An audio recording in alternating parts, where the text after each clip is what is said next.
Donc, bienvenue Jean Bricmont, bonjour. Bonjour. Bienvenue encore, on a l'honneur de vous accueillir. Alors aujourd'hui on retourne, donc c'est sur ce retour à froid, sur le débat qu'il y a eu entre vous-même et M. Karim Al-Hanifi. On va revenir sur des points qu'on juge importants et avec la passion du débat, peut-être qu'on n'a pas trop approfondi ces choses-là. Alors tout simplement, l'argument de la cause première. Oui. Donc, il a été un petit peu balayé vite et je sais que vous avez toute une réflexion autour, parce qu'évidemment, pour vous il est critiquable, il est mal posé. Mais par exemple, bêtement, l'argument de Thomas d'Aquin et d'Aristote. Oui. D'abord, c'est évidemment un argument qui est antérieur au christianisme, et qui n'a pas été même fait par des juifs, mais rien, c'est tout à fait indépendant des religions monothéistes. Hein. C'est un argument qui dit essentiellement que tout être est contingent, vous auriez pu ne pas exister, moi j'aurais pu ne pas exister, et donc alors il y a derrière tous ces êtres contingents une cause qui elle n'est pas contingente.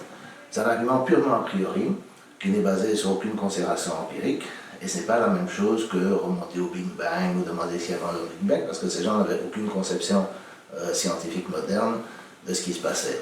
Alors en général, je pense que la philosophie a évolué pour se mettre de côté ces arguments a priori. Mais admettons cet argument a priori, admettons-le, je ne l'admets pas, mais je dis pour le besoin de la discussion, admettons-le. Donc on dit voilà, il y a une cause première. Mais que sait-on de la cause première? Qu'est-ce que c'est? Tant que vous ne l'imaginez pas sous la forme anthropomorphique d'un être humain, d'un être qui a des désirs, qui s'occupe de vous, qui s'intéresse à vous, qui répond à vos prières, qui vous met au ciel, en enfer, après la mort, etc. Toutes ces choses-là, tous ces attributs de la cause première qui sont dans les religions révélées, ne suivent absolument pas de raisonnement a priori. Il n'y a aucun lien, il n'y a rien. Il a créé cet univers immense, donc l'idée c'est qu'il a mis en route l'univers, il a choisi les constantes de la physique, les lois de la physique, etc. Et puis les choses évoluent. Si vous avez une maladie, eh cette maladie elle évolue en fonction des lois de la physique. Et ça n'a aucun sens entre les deux. Ça n'a aucun sens. Mais pourquoi y en aurait-il? Les théologiens essayent de le dire, ça je comprends bien, mais ça c'est un tour de passe-passe des théologiens. Les théologiens doivent bien comprendre que c'est un peu les types dans la rue là, qui sont avec deux cartes rouges et une carte noire et ils les font tourner puis votre argent. C'est toujours des tours de passe-passe parce qu'évidemment il n'y a aucun lien conceptuel faisable entre cette cause première et les dieux des religions révélées, parce que comme encore une fois il y a beaucoup de conceptions de Dieu dans l'histoire, il peut y avoir plusieurs dieux, rien ne dit que la cause première est unique, pour être... Tout ça, ce sont des représentations anthropomorphiques, donc centrées sur l'homme de la cause première. Et je ne vois aucun lien. Par exemple, pourquoi est-ce qu'il me mettrait au ciel en enfer? Pourquoi il me punirait? Pourquoi il m'aimerait? Pourquoi il s'occuperait de nous d'une quelconque façon? Pourquoi il répondrait à mes prières si je prie pour la santé de mes parents ou pour réussir les examens? Je ne sais pas quoi. Tout ça, ça se déroule suivant les lois de la physique que lui a mis en route au début. Pourquoi il interviendrait pour les changer? Ça n'a aucun sens. Quand je dis il, c'est encore, je pense déjà quelque chose qui ressemble à un être humain, qui est déjà anthropomorphique, mais ce principe premier dont on ne sait rien, alors pourquoi... Il n'y a aucun lien avec les religions. Les dieux des religions qui sont évidemment comme des êtres humains, mais tout-puissants, imaginés tout-puissants. Alors, il y a évidemment toutes sortes de contradictions, évidemment, dans la conception de Dieu, comme je l'ai souligné dans le débat, d'un Dieu tout-puissant, bon, enfin relativement, quand même pas très mauvais, et qui quand même me crée pour me mettre en enfer après, ou qui a besoin d'être adoré par moi, mais je ne sais pas pourquoi, parce qu'il a déjà tout, et puis après il me met en enfer si je ne l'adore pas. Je veux dire, toutes ces conceptions, ou qui tolèrent la misère dans le monde, mais aussi les souffrances animales en dehors de l'être humain, pourquoi on ne dise pas que c'est la faute de l'être humain.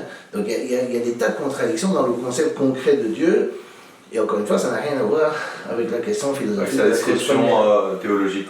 Alors, ça n'a pas de sens pour moi, je résumerai d'une formule, ça n'a pas de sens de prier la cause première. Si Dieu c'est la cause première, on ne peut pas prendre prier. Parfait, pour moi vous êtes bien revenu là-dessus. La deuxième question, qui intéresserait sûrement les éditeurs, c'est finalement directement lié à votre domaine, on va dire, mais vraiment c'est une question pour comprendre. Est-ce qu'il y aurait une théorie ou un principe physique qui pourrait contredire le principe de Lavoisier, rien ne se crée à partir de rien, tout se transforme. En gros, est-ce qu'il y a quelque chose de ce genre-là qui expliquerait, ou bien qu'à un moment donné, après la causalité, à partir de rien, quelque chose? Oui, mais le problème, c'est que, de nouveau, si on rentre dans les conceptions physiques, alors on rentre dans les conceptions concrètes, précises, non verbales. On a des équations, on peut tester nos théories, etc. Alors on a une théorie qui remonte en principe jusqu'au Big Bang, d'accord? Mais rien ne dit que l'univers se réduit à cela. Alors de nouveau, on revient toujours avec cette question de la métaphysique, mais si on veut vraiment poser la question métaphysique, on peut dire qu'est-ce qui a causé la cause première? Alors on dit il n'y a pas de cause, mais qu'est-ce qui dit que l'univers n'est pas sa propre cause? Ah, l'univers peut pas être sa propre cause, qu'est-ce qu'on en sait? Et alors, le problème, c'est que même si on dit le Big Bang, qu'est-ce qu'il y avait avant le Big Bang? Dans certaines conceptions physiques, il n'y avait pas d'espace et de temps en dehors du Big Bang. Dans d'autres conceptions, on peut imaginer des univers multiples vivant dans sans interaction entre eux, etc. Et il se fait qu'on est dans un entre eux, mais on ne sait pas lequel, enfin ça n'a pas de sens de dire lequel. Et donc, toutes ces questions, on peut aussi, si on veut vraiment poser des questions métaphysiques à laquelle il n'y a pas de réponse, on peut dire peut-être de l'être plutôt que rien, ou l'être, y compris Dieu, y compris la soi-disant cause première. Alors, si on veut s'amuser avec ces réponses, le problème c'est que ça devient un jeu verbal. On rentre dans la métaphysique. On peut toujours, voilà, c'est ça, on peut toujours poser des questions, mais en physique, mais c'est parce que rien ne se perd, rien ne se crée. Apparemment en physique quantique, moi je suis... Ça veut dire l'énergie, non mais ça veut dire l'énergie, oui bon.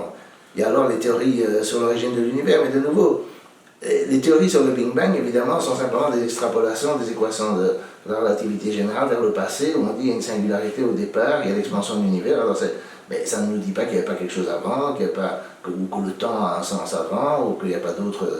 je veux dire, c'est très mauvais, très très mauvais, et les gens en sont détachés de ça depuis des siècles, de mélanger la physique et la métaphysique. La métaphysique, c'est des raisonnements verbeux, et qui ne prouvent rien, et la physique, évidemment, par définition, la physique laissera toujours des questions ouvertes. Et si on dit la réponse est Dieu, les physiciens vous diront non, nous n'acceptons pas Dieu comme réponse, parce que nous voulons des réponses spécifiques.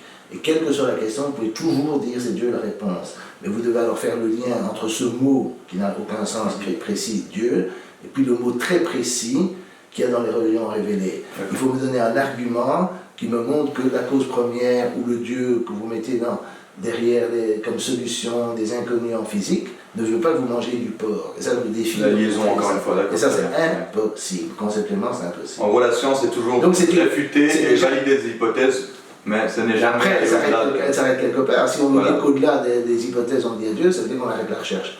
Et en plus, comme je dis, non, mais c'est très important parce que déjà, cela montre la monolité profonde des théologiens, enfin intellectuellement, peut-être qu'ils sont sincères, mais intellectuellement, la confusion, alors, des théologiens qui font ce genre de raisonnement, ils le font tout le temps, ils le font dans toutes les religions. Hein. Je conçois ça. C'est bien compris. Alors pour revenir juste avec une... Vous avez parlé de l'analogie avec les chats et les chiens, qui n'ont pas conscience d'eux-mêmes, et la raison de l'existence de Dieu. Moi je voulais juste revenir là-dessus, en vous laissant expliquer mieux ça, parce que c'était pas très clair dans le débat, vu qu'il y avait des coupures. Donc je voulais juste parler de ça. C'est-à-dire que c'est pas qu'ils n'ont pas conscience d'eux-mêmes, mais on pense que les chiens et les chats ne connaissent pas, mettons, les lois de la physique. Est-ce que ça prouve l'existence de Dieu? Non. Tout le monde va dire, même Karim a dit non. Mais pour l'être humain, le fait que nous n'avons pas de réponse à des questions est supposé prouver l'existence de Dieu. C'est tout. Le raisonnement est tout à fait le même, parce que nous sommes comme pour moi, nous sommes évidemment des animaux évolués. Alors on va dire que nous avons le langage, nous avons la conscience, patati patata, ben, des chiens et des chats, ils ont d'autres qualités, des éléphants ont la trompe, qui leur permet de faire des choses que nous ne savons pas faire. Et toutes sortes d'autres animaux ont des qualités que nous n'avons pas, ils n'ont pas de langage, ça c'est vrai. D'ailleurs, qu'est-ce que la conscience? Oui, mais ça, je pense que non, mais je pense qu'ils ont aussi une forme de conscience. Mais de toute façon, c'est pas ça la question, c'est que on peut raisonnablement penser qu'ils n'ont pas accès à des équations mathématiques et donc au savoir de la physique contemporaine. Mais ça ne prouve rien. Et c'est ça le problème, c'est que tu vois, le problème c'est que la religion, en fait, elle, loin de diminuer l'homme, elle le flatte. Parce qu'elle pense qu'il y a cet être suprême, cette cause première, ça, qui s'intéresse à lui, qui s'occupe de lui, qui répond à ses prières, etc. Et en particulier, on pense que qu'il n'est pas possible qu'il y ait des limites à nos connaissances. Or, il y a des limites à nos connaissances, comme des limites à la rapidité avec laquelle on court le 100 mètres, ou avec laquelle on peut voler, ou on peut faire quoi que ce soit. Il y a des limites à l'être humain et des limites à la pensée humaine. Et alors, le fait de dire qu'il n'y a pas de limite parce que la réponse est Dieu, c'est simplement s'illusionner sur la capacité qu'on a de répondre à certaines questions. Et je dis, le fait qu'on ne sait pas répondre, ça ne prouve rien. Bon, la science est plus humble pour vous. Oui, beaucoup, surtout qu'elle n'introduit pas l'absolu, comme j'ai dit. Même si je discute avec un platiste, je vais quand même donner des arguments. Je crois évidemment que c'est absurde, mais je vais donner des arguments empiriques. Je vais dire, voilà, dans le tour de la Terre, regardant les satellites, je vais dire, bon, tu vois, je veux dire, ça va pas dire, je ne vais pas le condamner, je ne vais pas lui dire, ah, si vous croyez que la Terre est plate, alors vous allez en enfer pour l'éternité. Ouais. Non, je ne vais pas dire ça. Les religieux me disent jugements, d'accord. Alors, c'est une question un peu plus légère, mais vous avez vraiment insisté sur le fait, les prétendues erreurs scientifiques du Coran. Je dis ça parce que je ne suis pas là pour dire c'est vrai. Non, j'ai compris. Voilà. Mais supposons, j'insiste, qu'il n'y a pas ces erreurs-là. Est-ce que vraiment ça tient qu'à ça? Est-ce qu'à ce moment-là, vous poserez des questions parce que Karim dirait, même si on vous apporte toutes les preuves du monde, vous ne croirez pas à ces livres-là ou à ces religions. Ben, attention, ça dépend de quelle preuve on parle. S'il y avait par exemple des miracles de façon répétée dans le monde contemporain, des miracles vraiment attestés, ou par exemple s'il y avait une voix, comme dit Russell, qui venait, qui nous prédisait le futur avec précision, au-delà de tout ce qu'on peut, je sais pas, le temps qui fera ou je sais pas quoi, alors évidemment on devrait s'interroger sur l'idée qu'il y a une intelligence supérieure qui interagit avec nous, d'accord? Mais ça, j'en ai aucune preuve, j'en ai aucun, même les religieux ne prétendent pas ça. Les religieux raisonnent avec l'argument de la cause première dont j'ai expliqué qu'il n'est pas très bon, ou l'harmonie du monde, le même problème, etc. Mais ils ne donnent jamais d'argument pour me dire, voilà, c'est cette religion-là, cette révélation-là qui est la bonne, et dans une révélation donnée, mettons le christianisme ou l'islam, il y a encore une multitude d'interprétations, il y a des écoles, vous le savez mieux que moi je ne suis pas spécialiste, mais sunnite, chiite, mais même à l'intérieur du sunnisme, il y a encore des quantités d'écoles, les wahhabites ne sont pas les mêmes, je ne sais pas que toutes sortes d'autres théologiens. Or, je pense que c'est important de comprendre que la seule façon de savoir quelle est la bonne interprétation, c'est d'aller toquer à la porte de Dieu et lui dire qu'est-ce que vous avez vraiment voulu dire dans vos écrits. Mais il n'y a pas moyen de faire ça. Donc on ne sait pas retourner à Dieu, on ne sait jamais que retourner au texte, analyser les textes, etc. Et ça, c'est quelque chose qu'il faut reconnaître aux chrétiens modernes, en tout cas, qu'ils ont abandonné cette façon de faire parce qu'ils se rendaient compte qu'il n'y a pas moyen de départager les protestants, les catholiques, des différentes versions du catholicisme, etc. Parce qu'il y a trop d'ambiguïté dans les textes. Même en science, il y a parfois des ambiguïtés, mais alors il y a au moins l'appel à l'expérience. D'accord? Tandis que dans convention commune dans laquelle on peut revenir. C'est pas une convention, mais disons, on peut trancher un certain nombre de débats, pas tous nécessairement, par l'expérience. Or, en religion, dans la religion, je ne vois pas comment on fait. C'est tout le temps circulaire. Circulaire, oui. Alors, pour vraiment finir, est-ce que si on dit qu'avec les outils de la raison et de la logique, remonter à Dieu, ou en fait, si on dit simplement que jamais on pourra démonter ou démontrer l'existence de Dieu, est-ce que ça c'est bon pour vous comme conclusion? Ou bien c'est carrément, c'est très faux? Mais c'est parce que le problème de démontrer l'existence de Dieu, c'est que, je ne sais pas ce qu'ils appellent démonstration, c'est de nouveau, qu'est-ce qu'on entend par Dieu? Est-ce qu'on entend la cause première? Bon, je pense qu'on ne peut pas la démontrer, mais disons c'est une autre question, ou bien les dieux des religions révélées. Je m'arrête aux religions révélées. Laquelle? Est-ce qu'on peut démontrer l'existence de Zeus? Bon, non, les dieux de la mythologie grecque ou les dieux hindous, etc. Est-ce qu'on peut démontrer? Alors, il y a aussi, on pose la question à la télé, on dit est-ce que vous pouvez démontrer qu'ils n'existent pas? Est-ce que vous n'avez jamais démontré que les dieux grecs n'existaient pas? On les a abandonnés pour des raisons historiques, mais on n'a jamais démontré qu'ils n'existaient pas plus qu'on démontre que les autres n'existent pas. Je pense que, de nouveau, nous avons un certain nombre de connaissances pour lesquelles il y a un certain nombre d'arguments. Ces connaissances sont toujours révisables. Et pour ce qui est des dieux, des assertions religieuses, je ne connais pas d'argument, c'est tout. D'accord. Je veux bien qu'ils me le donnent, mais je n'en connais pas.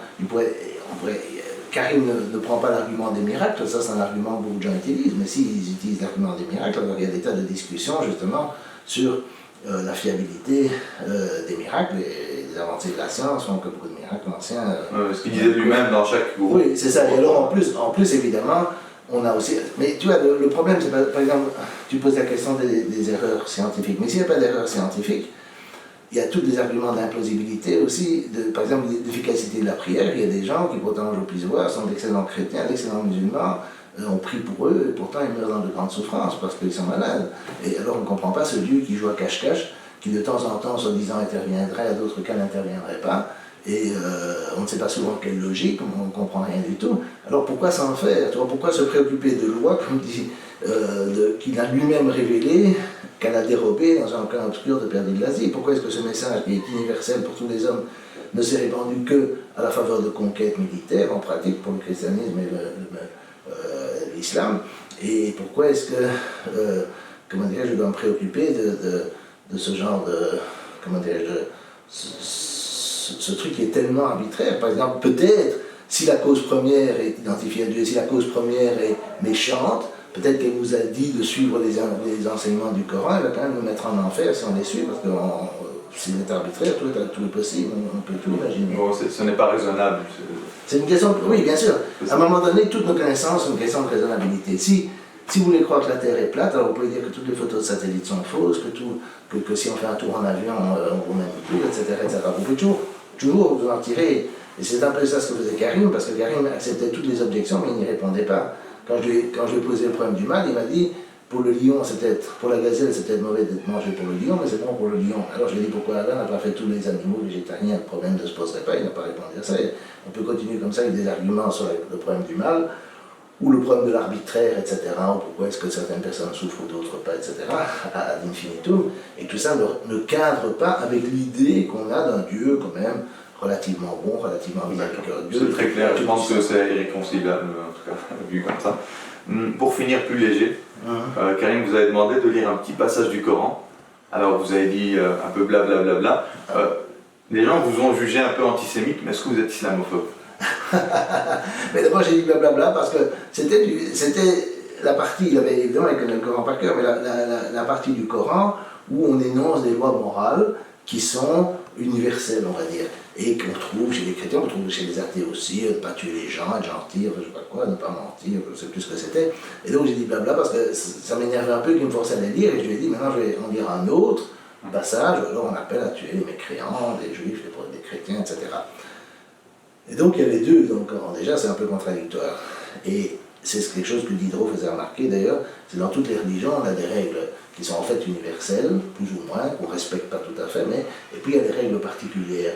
Pour les uns, on ne peut pas manger de bœuf, pour d'autres le porc, pour d'autres c'est les crevettes et les fruits de mer, pour d'autres c'est le vin, enfin bon, il y a toutes sortes de choses, puis il y a des règles de morale sexuelle qui sont très discutables, il y a des règles vestimentaires qui sont aussi complètement arbitraires, qui varient d'un endroit à l'autre.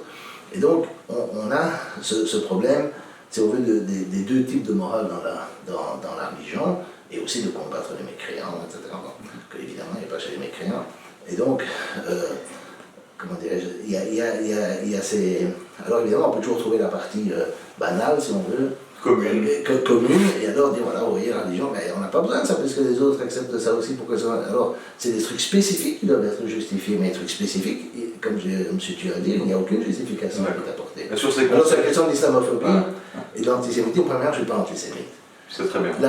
La raison pour laquelle j'ai cette réputation, c'est parce que j'estime effectivement qu'il y a une espèce de religion, je dis l'expression religion de l'Holocauste dans notre société. On a fait des lois qui interdisent de discuter d'un phénomène historique alors que la société en général accepte toutes les discussions possibles et imaginables, qui est l'Holocauste, enfin le jugement de Nuremberg plus exactement. On utilise sans arrêt l'accusation d'antisémitisme sans permettre de débattre, sans permettre de répondre, etc., pour détruire des carrières, détruire des individus, etc. On l'avait avec Dieudonné, mais on l'a vu maintenant avec Filoche récemment, etc. La moindre erreur, la moindre phrase, un peu de travers, etc., est tout le temps utilisée pour détruire les gens. Et ça, je considère que ça, c'est la religion de l'Occident. C'est-à-dire, c'est aussi au nom de ça qu'on fait des guerres. On fait des guerres pour éviter un nouvel holocauste. On a dit ça lors de la guerre en Yougoslavie, on a fait ça lors de la Libye, etc. Donc on a une attitude religieuse d'un phénomène historique. Je ne conteste pas le phénomène historique, je conteste l'usage religieux qui en est fait. Et ça, c'est ce qui est alors considéré comme antisémite. Et d'une certaine façon, c'est, je dirais, anticlérical de la religion de notre temps, qui est la religion des droits de l'homme, de l'Holocauste, etc. Je suis contre une approche religieuse de ces choses. Je veux bien discuter des droits de l'homme, etc. C'est pas ça la question. Mais j'aime pas qu'on brandisse comme un drapeau, et qu'en plus de drapeau de l'Occident, un drapeau qui justifie nos guerres, qui justifie aussi la diabolisation des musulmans. Alors l'islamophobie, c'est pareil. Évidemment, là c'est plus facile, parce que là c'est directement une religion, et évidemment je suis critique d'une religion. Mais comme j'ai été chrétien, je n'accepte pas l'idée que critiquer une religion, c'est mépriser les gens qui y croient. Moi-même, je me suis trompé, mais je suis content que j'ai rencontré des gens à mon époque. C'était possible, c'était pas politiquement interdit, de discuter des idées. Maintenant, toute critique rationnelle de quoi que ce soit est tout le temps vue sous le prisme qui fait partie de la religion de l'Holocauste et des droits de l'homme, de l'intolérance. Ah, vous critiquez l'islam, vous êtes intolérant, vous critiquez, etc. Vous heurtez les sentiments des gens. Mais c'est très bien qu'on heurte les sentiments des gens. Si les gens se trompent, la vraie marque de respect, c'est leur expliquer qu'ils se trompent. Alors, je comprends bien que beaucoup de musulmans qui m'écoutent ne vont pas me suivre, mais je pense, particulièrement pour les jeunes, qu'ils ont le droit, et c'est une preuve de sympathie à leur égard, de leur offrir un autre point de vue et de leur faire comprendre qu'il y a parfaitement moyen de vivre sa vie sans être, comment dirais-je, Sous la Comment être sans être sous la domination des religieux, des imams ou des rabbins, des curés, etc. Sans être, qui pour moi sont essentiellement des gens qui agitent la peur du ciel et de l'enfer de façon à garder leur pouvoir sur les individus en fin de compte, et c'est une façon de dérouler l'enfer, il va dire. C'est très clair. En tout cas pour moi c'est très bien. Merci beaucoup d'être venu encore Merci, un petit peu étoffer ce débat. J'espère qu'on va se rencontrer encore une fois très bientôt. Merci. Le mot de la fin pour vous. Ah bah, merci à vous, hein. Merci à l'ouverture pour la discussion. C'est toujours agréable de discuter avec des musulmans et de voir que des musulmans peuvent être ouverts à mes idées et d'accepter de les débattre. Au plaisir, allez, merci encore.